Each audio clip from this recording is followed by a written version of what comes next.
दो लड़के हैं, एक का नाम था गौरव यादव, एक का नाम था सौरव यादव। और वो बैच बहुत बढ़िया था।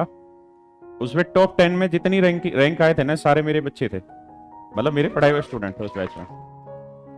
और लगभग लगभग को मैं जानता था, मतलब पर्सनली भी जानने लगे थे, बाद में बातचीत होती थी। तो मैं आपको एग्जाम्पल वो आज इसलिए बता रहा हूँ क्योंकि वो इंस्टेंट ऐसा, वो दो लड़कियां मिल गई, एक जो मुस्लिम बच्ची थी और एक दूसरी लड़की थी। तो दोनों, तो उन्होंने कहा कि सर उन्होंने आपके नंबर मांगे हैं, गौरव सौरभ दो भाई, उन्होंने ही हमें यहाँ पढ़ने भेजा है। एक लवकुश करके लड़का था, उसकी 2 रैंक थी मीन्स के रिजल्ट तक की, लेकिन जब इंटरव्यू हुआ तो उसकी रैंक चली गई थी शायद 6ठी या ऐसे 7वीं रैंक चली गई थी, मीन्स में पीछे रह गया था।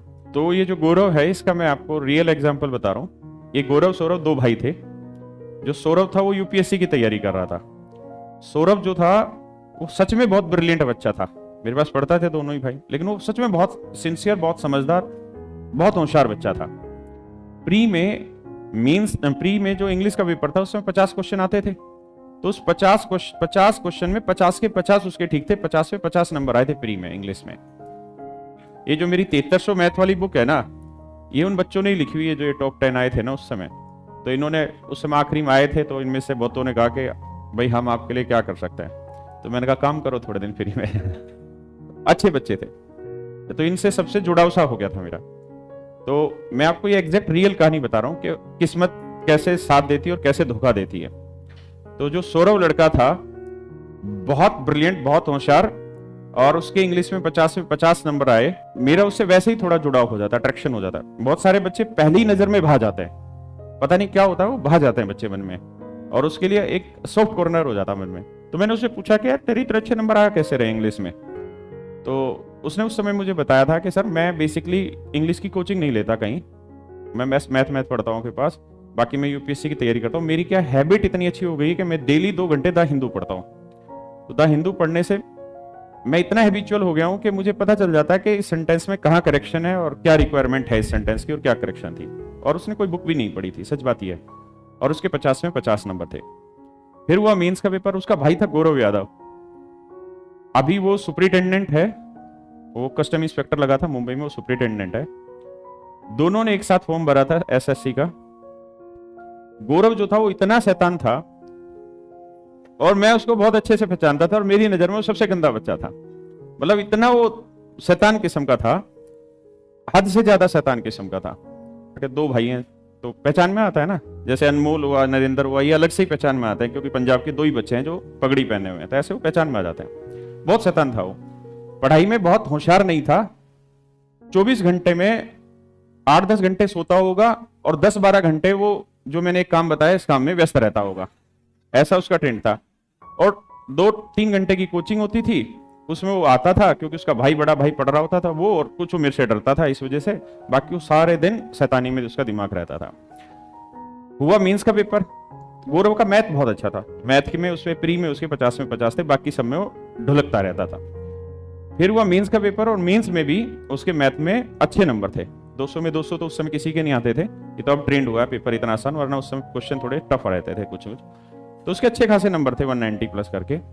मेंस का भी उन्होंने एग्जाम दिया, मेंस में उसकी रैंक आई होगी बहुत पीछे। फिर हुआ इंटरव्यू उस समय, तो जो सौरभ था जो बहुत ब्रिलियंट था पढ़ाई में, उसकी रैंक गौरव से पीछे थी इंटरव्यू के बाद। और आप जान सकते हैं कारण क्या रहा होगा।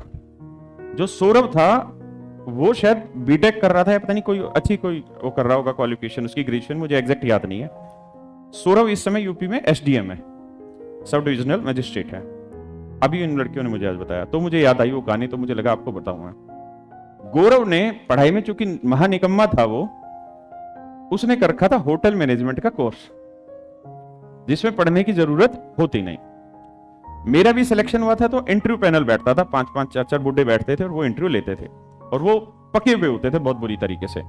तो मेरी भी उन्होंने इंटरव्यू में दवा कैसी तैसी की थी, और मेरे उन्होंने शायद 49 या 50 नंबर दिए थे 100 में से। जब अगर मेरे वो नंबर ठीक दे देते, 70 के आसपास नंबर दे देते, तो मेरा बहुत अच्छा उस समय स्कोर होता, मैं टॉप 10 में आने के चांसेस में होता। बट उन्होंने इंटरव्यू में मुझे दबा के पेला, मतलब मुझे हर जगह रुआ दिया था उन्होंने, ऐसी हालत की थी। सौरभ को भी खूब खींचा क्योंकि वो सब्जेक्ट एक्सपर्ट बैठा था, और अगर मुझे आपको फंसाना ही है और मेरे ही सब्जेक्ट के आप मैथ के बच्चे हो तो मैं आपको कहीं ना कहीं तो फंसा ही लूंगा। और इंटरव्यूअर का काम यही होता है कि फंसाते रहो, देखते हैं कितनी देर तक। तो इंटरव्यू में उस समय यह रहता था कि सब्जेक्ट स्पेशलिस्ट एक बंदा बैठता था। भाई बीटेक करके आ रहे हो तो बीटेक का एक सब्जेक्ट का बैठता था, वो आपकी दबा के खिंचाई करता था। आप आर्ट्स से हैं तो कोई हिस्ट्री का बैठ गया, कोई पॉलिटी का बैठ गया, घुमा दो साले बाबर आजम, अपने आप घूम जाएगा बच्चा कहीं ना कहीं। उसका इंटरव्यू हुआ, उसका सब्जेक्ट था होटल मैनेजमेंट। किसी को होटल मैनेजमेंट का ज्ञान नहीं, जो इंटरव्यू पैनल में बैठा, और वो इतना मस्त मौजी लड़का था कि आपको देखते ही उससे अट्रैक्शन हो जाएगा। तो इंटरव्यू पैनल ने उससे कहा कि यार तेरा तो सब्जेक्ट ही होटल मैनेजमेंट है, तो तू बता तुझसे क्या पूछे। क्योंकि अगर मान लो आप मैं इंटरव्यू पैनल में बैठे, हम 4-5 मैथ के टीचर और एक बच्चा आ जाए जी मैंने संस्कृत से ग्रेजुएशन किया, तो हमारी क्या हालत होगी, हमसे क्या पूछेंगे। तो यही होगा कि चल तू कुछ बता, फिर तेरी बातों से निकलेंगे। तो उनमें से जो हेड रहता है इंटरव्यू पैनल का, जो बीच में बैठता है, उसने उससे पूछा कि यार तू होटल मैनेजमेंट का, तो तू ये बता कि मुझे बाई बादी की शिकायत रहती है, मुझे खाने में क्या क्या खाना चाहिए। अब सवाल का लेवल देखो, क्या क्या खाना चाहिए। उस घोड़ू को कुछ नहीं पता था, बरोबर, लेकिन चूंकि सामने वालों को कुछ आता ही नहीं,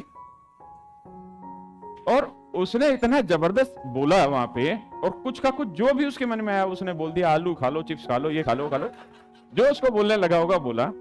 और शायद उस समय उसके इंटरव्यू में 100 में से 86 या 87 कुछ ऐसे नंबर दे रखे हैं, जो सबसे हाईएस्ट इंटरव्यू के नंबर उसको मिले, वरना किसी को मिलते नहीं इतने नंबर।